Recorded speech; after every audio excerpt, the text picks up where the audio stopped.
Hello, hello, hello. Happy Saturday, and welcome to day 4 of my 30-day self-belief, self-love, and self-confidence challenge.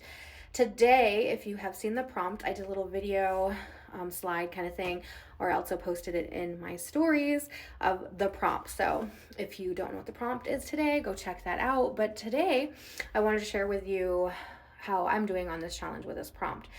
So it was harder than I thought. It was harder than I anticipated. Some of these questions, the journal prompts are there for a reason. They're there to help you to chew on them, to not be so easy, and to also not just like throw out, the simple, bullshit responses, but it's meant to be thought provoking because we don't, in terms of recognizing our strengths, we don't really focus a lot on that if you are someone like me and someone who's interested in doing this challenge to begin with. But today, I was thinking about 3 skills and I was like, fuck, skills.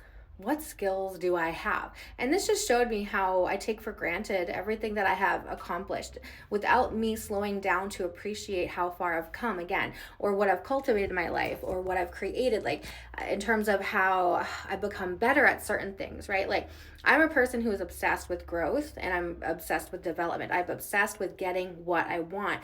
And I know in order for me to get what I want on any level and layer in my life, I have to cultivate, I have to create, I have to be someone different, but I have to have different steps and different actions and different things I don't take, right? Otherwise, I'd already have them.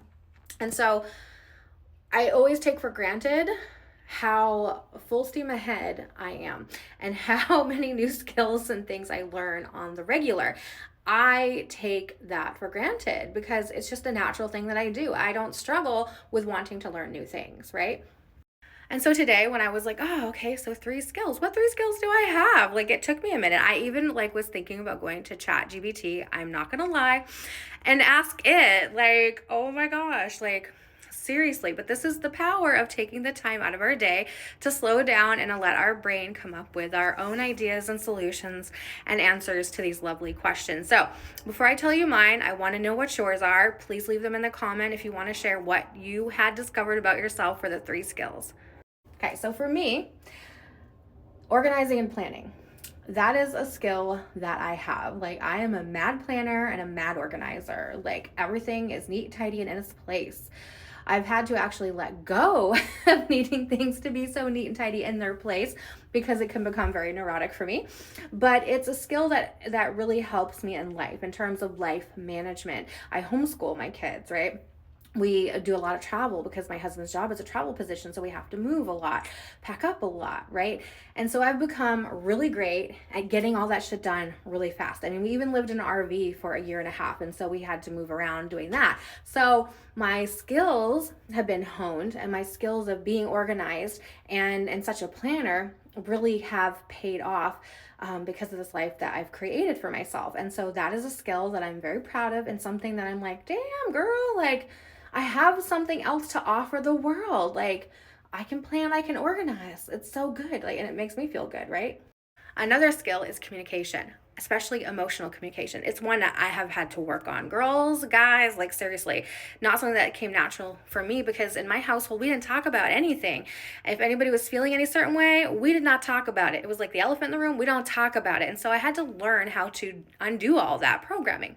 And so I have become so good at communicating with people without having emotion attached to it, like conveying my wants and my needs to like my husband, to my friends, people around me of like, hey, this is what I kind of need. This is what I want, right? Whether they give it to you or not, it's a whole other space. But being able to just communicate that without having any thoughts about it, like, oh, I'm not worthy of them, I'm not enough, I can't convey that, like they're not going to care.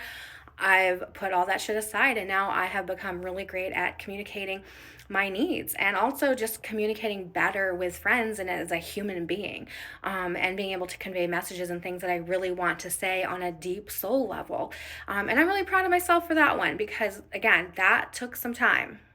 And lastly, my third one um, is my ability to create shit, to make shit come to life, to take plans and put them into action, to take vision and put it into action. Obviously, this goes hand in hand, I think, with organizing and planning, but my ability to not get bogged down by my own thoughts, thinking, emotional triggers, whatever, like moving from one state to a next, living full time in an RV for a year and a half, just help, deciding with my husband, let's get a job that's a travel position, let's homeschool our kids. Like my life vision, my worldly vision, turning it into like the creation into the created, right? The thoughts into the thing, right? I have become so good at that, and I am so good at that, and it's something that I take for granted. Like that's just easy for me because it's not always easy for everybody else, but it's because I've done the work on myself, right? So anyway, I don't want to keep going on and on about myself, but those are 3 skills that I have learned, and I wanted to share with you what I've come up with. Because yes, after doing this journal prompt and after taking the time, it's like, you know what? I am a badass. Like I really do have a lot to offer the world, right? So it improves my self-belief. It improves the way I think about myself in such a big way. And so I would also challenge you that as you're doing these prompts, to write them down in a journal or a notebook, someplace you can go back to and reflect on, especially when you're kind of feeling a little bit meh about yourself, because these will help to continue even well beyond the challenge, to help you cultivate belief by remembering, right? It's always giving our brain evidence of how great we are, what we can accomplish, because that'll all be, like I said, evidence or fuel for the fire for you to create forward in your life. So I hope that this finds you well. Happy Saturday. And I hope you spend some time with yourself today. Beyond this, take some time out of your day to continue to love on yourself. And as I say, like, date yourself, right? This is how we become deeper in thought with ourselves, and deeper in relationship with ourselves, because we don't ever think we need to have a relationship with ourselves, but we do. And that really helps to cultivate self-love and confidence too. But anyway, enough blabbering. Have a good day.